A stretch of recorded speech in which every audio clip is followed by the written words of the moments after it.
Ok, salutare! Astăzi o să facem un experiment cu un șarpe de carbon și hai să începem!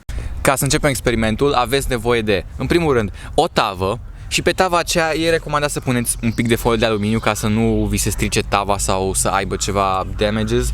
Dar după ce aveți tava vă trebuie nisip și o să puneți nisipul ca să formați un fel de deal mai întâi și după aia o să îl împingeți un pic cu degetul și o să faceți un mic crater, ok? De asta aveți nevoie la început. Pentru acest experiment o să avem nevoie de câteva ingrediente foarte simple pe care multă lume ar trebui să le aibă la ei în casă. Primul dintre ele fiind etanol. Voi puteți să folosiți orice arde, cum ar fi alcool sanitar sau lichid de brichetă. Noi o să folosim etanol în cazul ăsta pentru că e ce am avut. Și al doilea ingredient de care aveți nevoie este o combinație între bicarbonat de sodiu și zahăr în proporție de 3:1.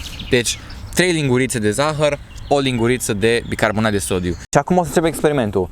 Prima chestie pe care trebuie să o faceți este să luați lichidul cu care veți aprinde focul și trebuie să-l puneți în nisip. Iar nisipul va absorbi lichidul în așa fel încât amestecul dintre bicarbonat de sodiu și zahăr să fie neatins de către lichidul ăsta. Iar acum că am aplicat etanolul, trebuie să luăm bicarbonatul de sodiu și zahărul și trebuie să-l punem ca un fel de munte, ok?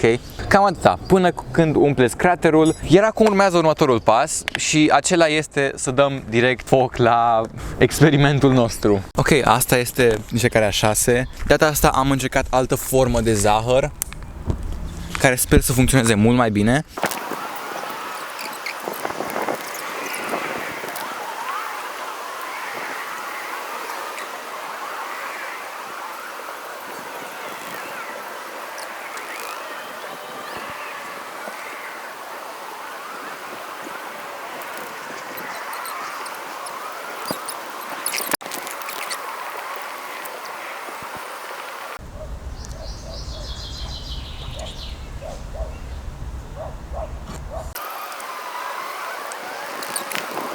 Bun, iar acum că am terminat toate încercările, am avut în total 6 încercări diferite, prima fiind aceasta, ok? Prima încercare a fost cea mai rea din cauza că nu știam cum să facem să funcționeze neapărat. A doua încercare.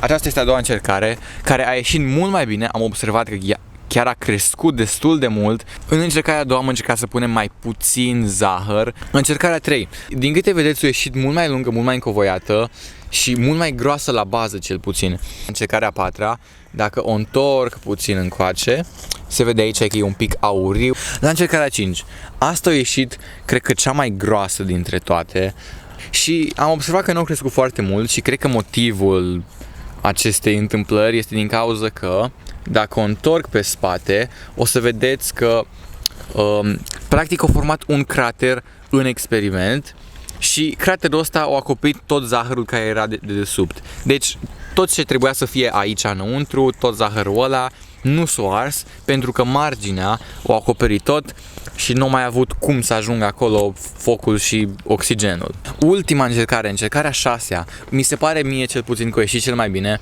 pentru că, uitați-vă, are o bază foarte groasă, la un moment dat s-a terminat, chiar aici unde vedeți linia asta, dar l-am ridicat, am luat un pic marginile ca să nu mai fie acoperit ca în încercarea a 5-a și i-am dat din nou foc ca să văd dacă mai poate crește și am avut dreptate, a mai crescut chiar atât cât vedeți chiar aici, partea asta a crescut, partea a doua din încercarea 6-a. Se vede foarte bine că îs ca niște valuri, ca niște linii, ca niște dungi. Vedeți că e mult mai spumat. Și când puneți zahărul, să încercați să nu-l puneți chiar ca un munte care se extinde până jos, da? Ce trebuie să faceți voi ca să vă iasă mult mai bine este să îl apropiați într-un fel, să-l faceți mai mult ca un cilindru, să fie mai mult înalt decât lat, ok? Să fie, imaginați-vă o doză de Fanta strivită. Dacă nu, se întâmplă ca în încercarea a 4-a, când pur și simplu a fost acoperit tot zahărul și nu mai ars. Zahărul se înnegrește și se face zahăr ars.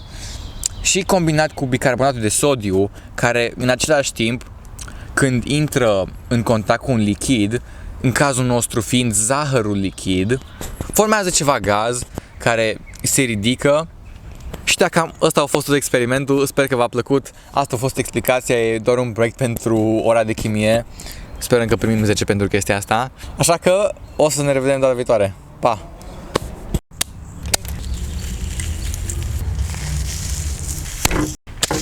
Wow, ok. Oh, mi-a intrat în nas.